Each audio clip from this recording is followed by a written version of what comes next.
that will uplift all Americans. My amendment would add factors from the Genuine Progress Indicator to budgetary reporting. GPI would supplement the information we get from traditional measures like GDP, which mainly emphasizes growth for its own sake. GPI would provide a more accurate and inclusive assessment of economic well-being. It evaluates the positive and negative factors of economic activity, ranging from the benefits of infrastructure and workforce development to the causes of income inequality and pollution on our collective well-being. It would give us the chance to finally account for important but overlooked aspects of society, like wealth distribution, economic sustainability, and the overall quality of everyday Americans. We must recognize that collective prosperity is only attainable if we identify the gaps and barriers preventing our most vulnerable communities from thriving. My amendment simply seeks to give lawmakers more comprehensive data so that we can make more informed policy decisions. I urge my colleagues to vote for this amendment in order to focus our policy lens on the lives of working and poor families in America. Thank you, and I yield. Gentlewoman yields. I reserve. Gentlewoman reserves. For what purpose does the gentleman from Kentucky seek recognition? I rise in opposition to the amendment. The gentleman from Kentucky is recognized. My colleague's amendment, unlike some others offered, would not eliminate requirements for inflation-impacted assessments. What it would do is overburden the assessments with a host of issues that do not have much to do with inflation. Now, what are those issues? The list is quite extensive, but let me highlight a few. There are the annual economic values of publicly provided goods and services, higher education, time spent toward leisure activities, and outdoor recreation. And there are the annual economic costs of lost leisure time due to traffic congestion, accidents involving motor vehicles, and the depletion of the ozone layer. In other words, inflation would no longer be the bill's focus. Under this amendment, it would just be one factor among many, many other things. But that's how we got to where we are. Inflation is running rampant precisely because the administration is ignoring the inflationary impact of its policies. And it's ignoring the deep harm that inflation is inflicting on the American people. That's why inflation is and should remain the focus of this bill. I urge my colleagues to vote no on this amendment, and I reserve the balance of my time. Great friends, an important day is coming for many Americans.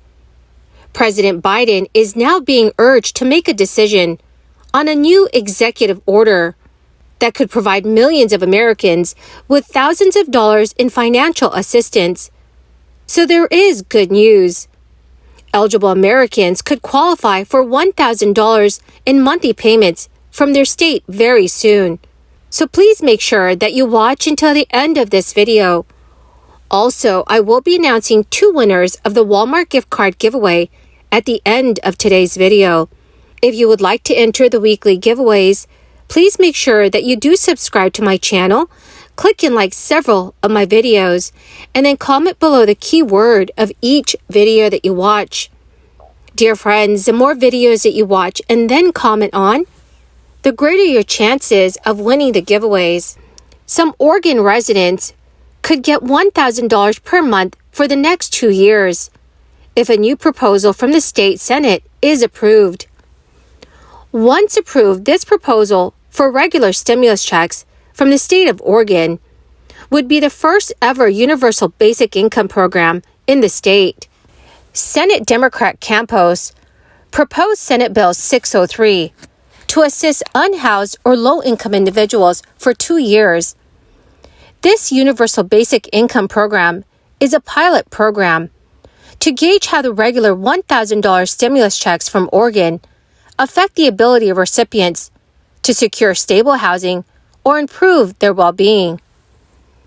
At a public hearing earlier this month, Senator Campos said, "The objective of the Universal Basic Income Program is to support Oregon residents who are struggling to pay their rent and meet their basic needs, and to demonstrate the benefit that direct financial assistance provides both to low-income Oregon residents and the state. Their proposal calls for setting aside $25 million to run the Guaranteed Income Pilot Program through the year 2025 and fund a study for the Portland State University's Homelessness Research and Action Collaborative to better understand the impact of the program. The primary objective of the study is to determine whether or not the program should be continued and expanded to cover more people going forward. So according to the proposal, the $25 million would be used to establish a People's Housing Assistance Fund demonstration program, which will be administered by the Department of Human Services. The pilot program will cover 1,000 Oregon residents. Under the program, preference will be given to residents who are homeless, at risk of being homeless, are severely rent burdened, or earn 60% below the area median income. The proposal does not specify who will get priority in that category, but it does mention that people already receiving housing assistance or those earning over 60% of the area's median income would not be eligible for this program. Although there are no restrictions on using the money, proponents of the bill expect recipients to use it to pay rent or cover emergency expenses, food, and childcare. Those against the program question the participants' ability to use the no-strings-attached money responsibly. Some also argue that spending it directly on housing and behavioral health care would be a better use of the funds. But to counter this, proponents of the program cited federal stimulus payments and the expanded child tax credit as examples of unrestricted money that was well spent. Additionally, similar programs in other regions, including Washington, D.C., Jackson, Mississippi, Stockton, California, and throughout Canada, has showed that recipients use the money to improve their financial, emotional, and physical health. As of right now, it is unclear if Senator Campos's proposal for regular $1,000 stimulus checks from the state of Oregon will gather enough support to become law. So, dear friends, what are your thoughts about guaranteed income pilot programs?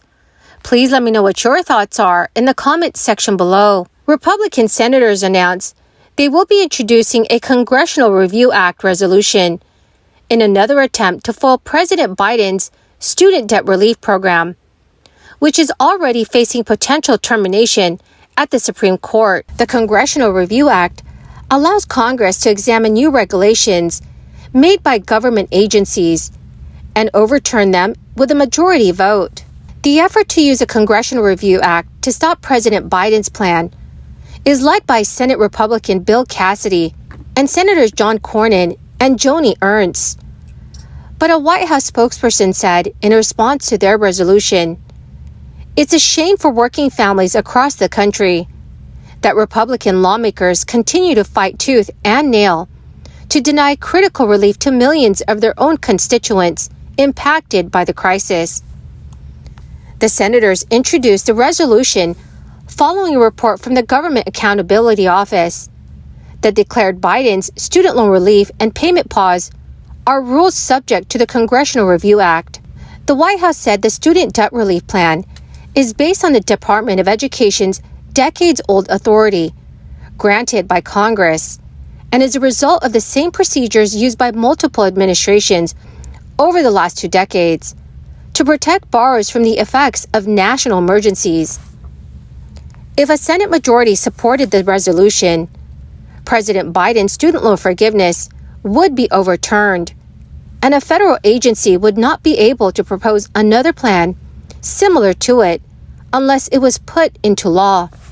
So, dear friends, what are your thoughts on all of this? Please let me know what your thoughts are in the comments section below. Well, my great friends, that's the end of today's video. Thank you so much for being part of this community. The 2 winners of today's Walmart gift card giveaway is Tina Hawley and Pauline Serini. Congratulations, my friends! To claim your gift cards, please check your notifications page and send me a message. or you can message me on my Facebook page. Remember, friends, if you'd like to enter the next giveaway, please click and like several of my videos and then comment below the keyword of each video that you watch. The more videos that you watch and then leave a comment on, the greater your chances of winning the weekly giveaways. Thank you, my friends, and have a wonderful and very blessed weekend.